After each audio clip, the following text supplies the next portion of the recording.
nesta oportunidade, falar sobre um tema que seja de interesse geral da comunidade que frequenta o nosso templo, acompanha os nossos vídeos no YouTube e o blog do Triângulo da Fraternidade. Nesta data, sempre dentro de uma perspectiva de Umbanda que nós praticamos, dentro do nosso templo, elegemos um tema que é o transe de possessão pelos caboclos e por que o caboclo dá aquele giro, ou o giro do caboclo no transe de possessão. O caboclo, quando incorpora nos médios, de uma maneira geral, dá um giro com o seu aparelho, seu médio. A gente estava refletindo sobre o tema que nós podemos falar nessa oportunidade, e eu me lembrei que por diversas oportunidades no nosso desenvolvimento mediúnico, a gente observou atitudes ou posturas diferentes em relação a esse giro do caboclo no transe de possessão.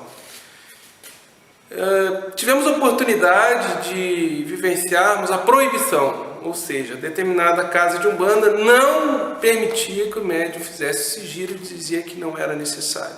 E o médium ficava tonto, ficava um pouco assim, fora do ar por um determinado tempo, né? Ficava um pouco mais difícil de manifestar o caboclo.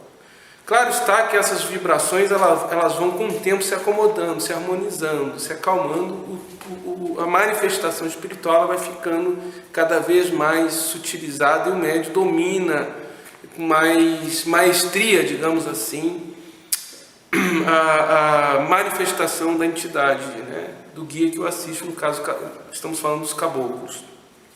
E uma outra atitude é rodopiar o médium, pegar e fazer com que ele rode mais ainda, muitas vezes tonteando o médium sem ter entidade nenhuma ali junto, porque a gente, através da clarividência, por muitas oportunidades, averiguamos que a gente chegava lá, o cambono-chefe rodopiava, o médium tonteava e não tinha entidade nenhuma ali. Ele sentia a vibração, o fluido tão somente, o médium acabava tonteando e não incorporava nenhuma entidade. E conhecemos médios com 10, 12 anos de corrente de desenvolvimento sem incorporar ninguém.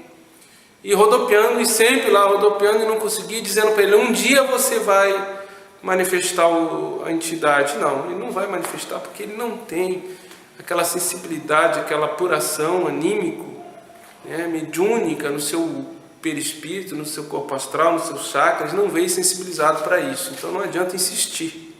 Bom, eu preparei um pequeno texto, nós vamos interpretá-lo, né? Nos estados acentuados de transe de caboclos, os médios assumem posturas de grande segurança, altivez, destreza e mobilidade.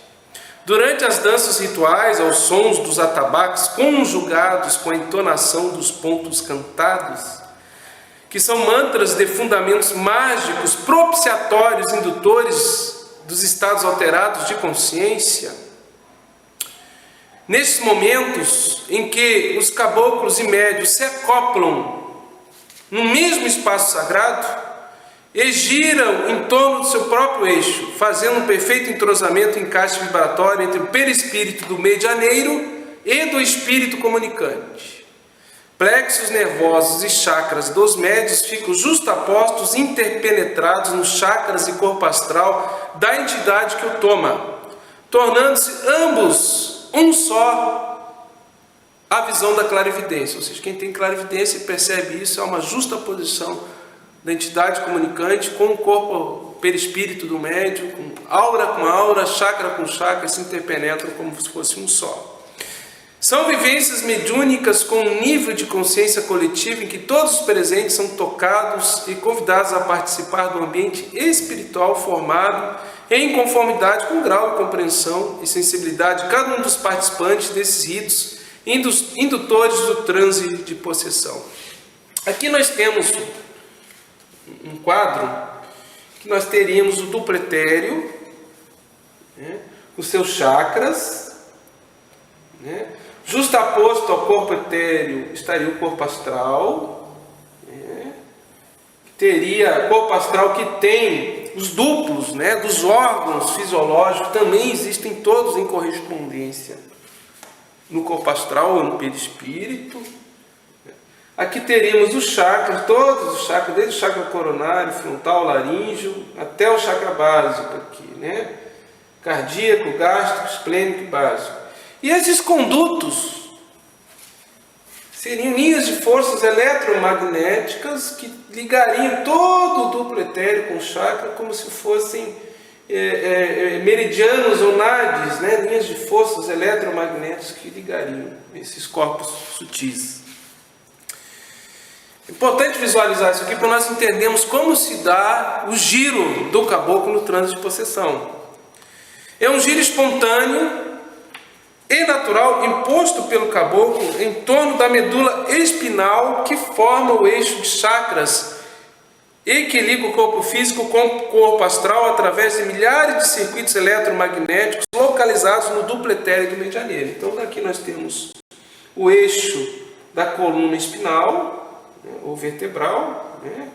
Onde nesse eixo nós temos os chakras, esses condutos eletromagnéticos, os meridianos, os nades, né? Os plexos nervosos, os glândulas e as glândulas endócrinas, todas interligadas entre o corpo físico, duplo etéreo e corpo astral. O giro se dá, né, no sentido ao longo do eixo da coluna espinal ou vertebral.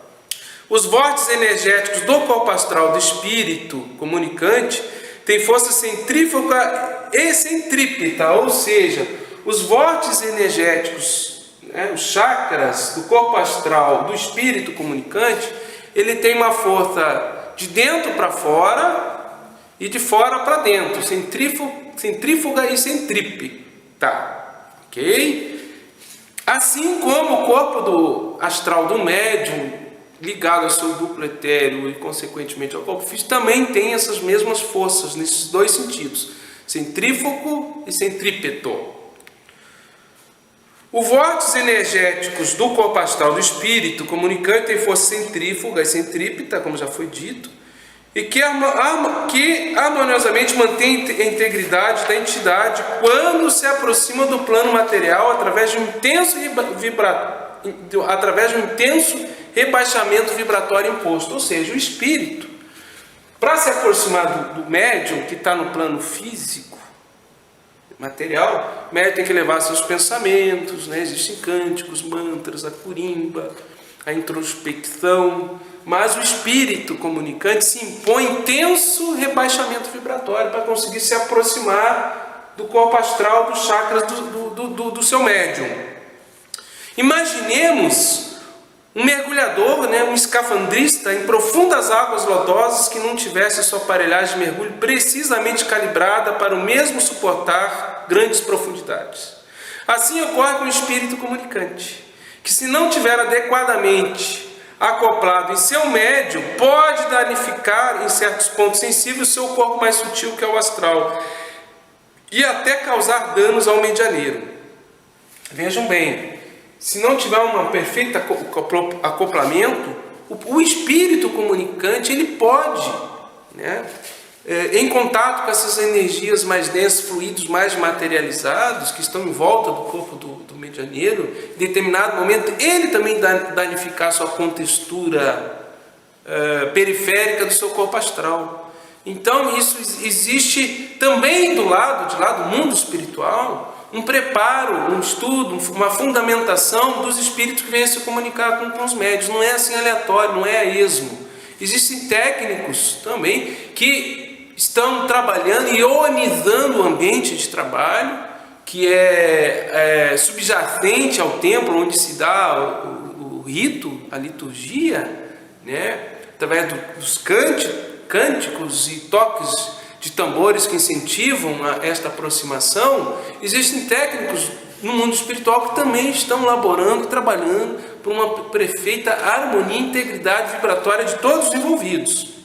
O giro provocado em torno do eixo da medula espinal é um ajustamento de sintonia fina entre os movimentos de forças que convergem, interpenetrando chakra com chakra, ou seja, nesse movimento né, de giro se interpenetra chakra com chakra do encarnado, que é o médium, com a entidade comunicante, no caso do desencarnado.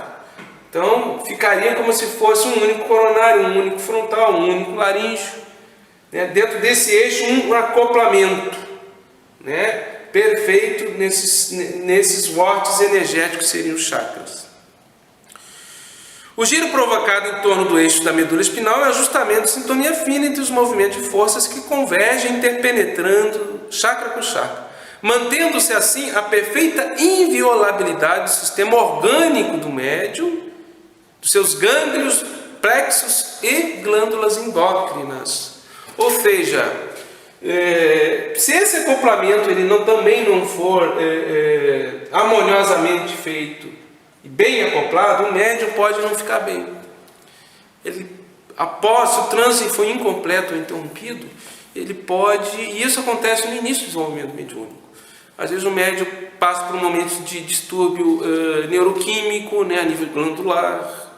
Ele fica com a sua percepção psicomotora às vezes alterada, ele tem insights ou percepções fora do trabalho mediúnico, e é um momento que se requer muito cuidado, muito zelo com o médium que está em desenvolvimento, porque para que entidades ou consciências espirituais intrusas do mundo astral não se aproveitem desse momento de maior sensibilidade deseducada e tentem se aproximar, se apropriar dos fluidos, né, vitais que o médium está sempre produzindo, digamos assim. Então, cada sacerdote, cada dirigente de cada centro tem os seus critérios, seus fundamentos, né, para zelar pela integridade psicoemocional e vibratória dos seus médios. Entendemos que o giro do caboclo faz parte da própria mecânica de manifestação, é saudável, é bem-vindo,